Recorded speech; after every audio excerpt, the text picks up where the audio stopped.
menginformasikan tentang kebijakan ekonomi pada masa Susilo Bambang Yudhoyono. Hai, ini karakter aku.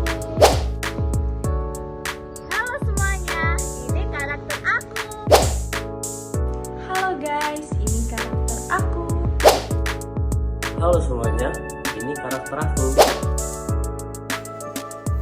Halo semuanya, ini karakter aku.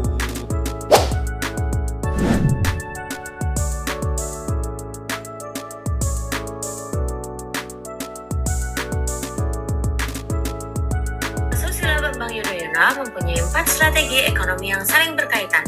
Yang pertama ada pro-growth atau pro-pertumbuhan ekonomi.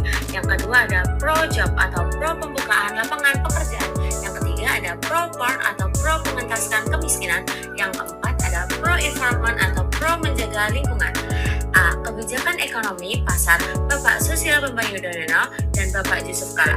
Dipilihnya Bapak Susilo Bambang Yudhoyono dan Bapak Jusuf Kalla sebagai Presiden dan Wakil Presiden mencerminkan tingginya harapan rakyat akan perubahan ekonomi dengan adanya pergantian Presiden di Indonesia. Minggu pertama di bulan Desember 2004, SBY yang terpilih menjadi Presiden mendatangani kanvas anti korupsi yang menandai tindakannya yang menyetujui tindakan anti korupsi. Dalam kanvas tersebut, SBY menuliskan pesan, mari kita bangun Indonesia yang bersih dari korupsi. Ketika pidato 30 hari pertama pemerintahannya, SBY menjelaskan 3 strategi dalam bidang ekonomi yang disebut triple strategi, yaitu yang pertama, mencapai pertumbuhan ekonomi 6,5% per tahun. Yang kedua, menggerakkan kembali sektor real. Yang ketiga, revitalisasi tanian dan perekonomian perdesaan. Salah satu kebijakan pada masa kepemimpinan Susilo Bambang Yudhoyono dan Jusuf Kalla yaitu mengurangi subsidi bahan bakar minyak. Dengan kata lain, menaikkan harga BBM. Kebijakan ini dilatar belakangi oleh naiknya harga minyak dunia. Anggaran BBM dialihkan ke subsidi sektor pendidikan dan kesehatan, serta bidang-bidang yang mendukung peningkatan kesejahteraan masyarakat. Beberapa kebijakan ekonomi pada zaman Presiden ke-6 Republik Indonesia yaitu Bapak Susilo Bambang Yudhoyono. Yang pertama adalah paket stimulus fiskal, memfokuskan pada peningkatan belanja infrastruktur, yaitu berfokus pada pembangunan infrastruktur guna memperbanyak lapangan pekerjaan. Yang kedua adalah dukungan untuk sektor real, bantuan insentif guna mempertahankan produksi dan tenaga kerja, khususnya untuk UMKM.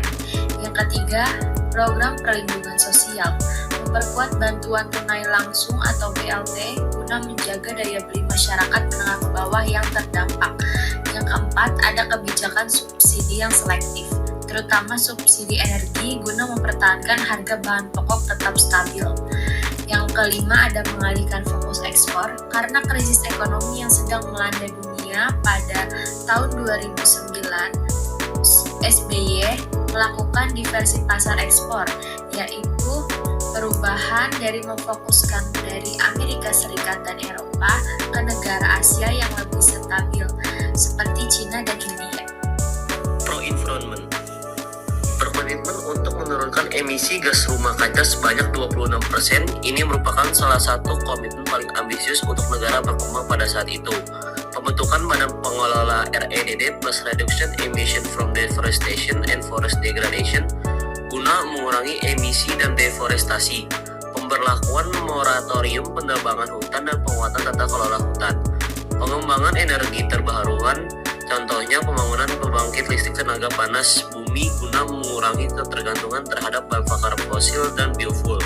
Kampanye dan pendidikan lingkungan dan kesadaran pada setiap sekolah di Indonesia untuk meningkatkan kesadaran masyarakat terhadap lingkungan. Materi di atas dapat disimpulkan yang pertama, stabilisasi makroekonomi. Susilo Bambang Yudhoyono berhasil menjaga stabilitas ekonomi makro dengan inflasi yang relatif terjaga serta suku bunga yang stabil. Ia juga menerapkan kebijakan fiskal yang lebih hati-hati. Peningkatan cadangan devisa sebagai bentuk antisipasi terhadap ketidakpastian global. Kemudian Kemudian, mengurangi ketergantungan terhadap utang luar negeri dengan meningkatkan pendapatan negara. Yang kedua, pertumbuhan ekonomi. Pada masa pemerintahan Susilo Bambang Yudhoyono, Indonesia mencatatkan pertumbuhan ekonomi yang stabil, rata-rata sekitar 5-6% per tahun.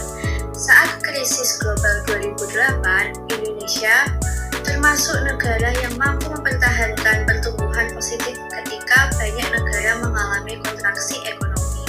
Yang ketiga, penentasan kemiskinan dan pengangguran. Susilo Bambang Yudhoyono memprioritaskan penurunan angka kemiskinan dan pengangguran melalui berbagai program sosial seperti bantuan langsung tunai dan bantuan operasional sekolah. Program kredit usaha rakyat juga digalakkan untuk mendukung sektor UMKM yang berperan besar dalam